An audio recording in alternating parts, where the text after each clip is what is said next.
Heute geht es um eine gruselige Erscheinung in einem Fluss. Folgt mir, wenn ihr euch traut.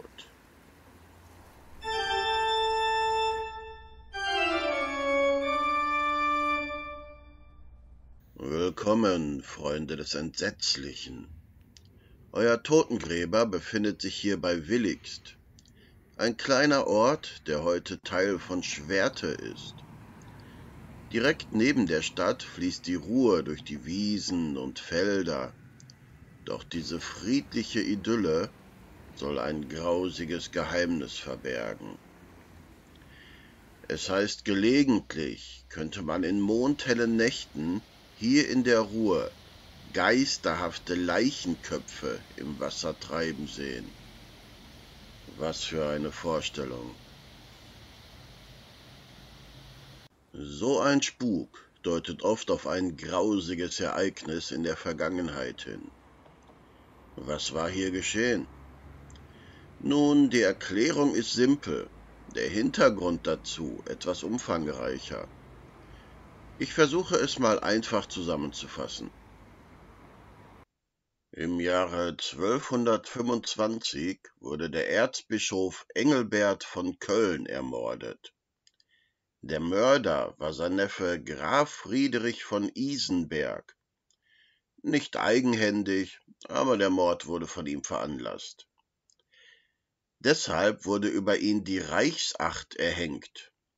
Das bedeutet, man bekommt alle Rechte aberkannt und jeder Bürger hat das Recht, den Geächteten zu ergreifen und dem Gericht zuzuführen oder einfach gleich selbst zu töten.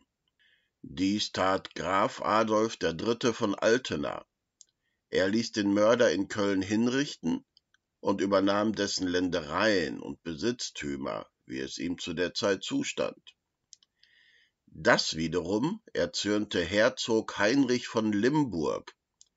Der war der Onkel von Diederich von Isenberg, dem Sohn des Mörders, der nun keine Ländereien zum Erben mehr hatte. Er schwor den Besitz für seinen Neffen zurückzuerobern. So entstand eine Feindschaft zwischen Herzog Heinrich von Limburg und Graf Adolf III. Von Altena. Die reinste mittelalterliche Seifenoper. Als Adolf III. In Hamm damit beschäftigt war, die Stadt gegen einen Angriff zu verteidigen, sahen die Limburger ihre Chance. Sie sollen in Willigst eingefallen sein und raubten und plünderten. 3 Altenaer Ritter kamen mit ihrem Gefolge den Bürgern zu Hilfe. Sie verbargen sich in den Wäldern und sandten einen Spähtrupp aus. Dieser meldete, die Limburger würden sich gerade zur Rückkehr über die Ruhr bereit machen und wären zahlenmäßig weit überlegen. Die Ritter beschlossen dem Gefolge nichts über die Anzahl der Feinde zu sagen, um sie nicht zu demoralisieren. Stattdessen wiegelten sie die Männer weiter auf.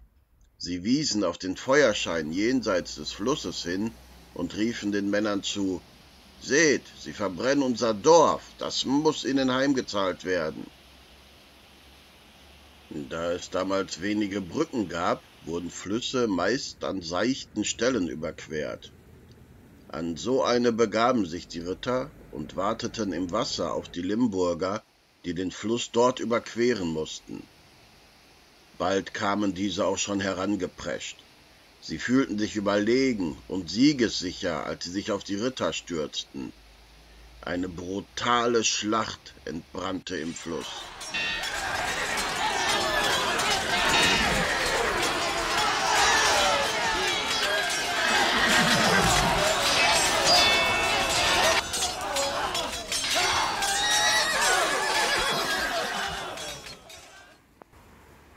Die Altenaer Ritter sollen geradezu heldenhaft gegen die Übermacht der Limburger gekämpft haben und fügten ihnen hohe Verluste zu, bevor diese endlich flohen. Es sollen die Köpfe der Gefallenen dieser Schlacht sein, die man angeblich gelegentlich nachts im hellen Mondlicht hier im Wasser der Ruhr treiben sehen soll. Ob von hier das Sprichwort stammt, Köpfchen muss man haben? Hm.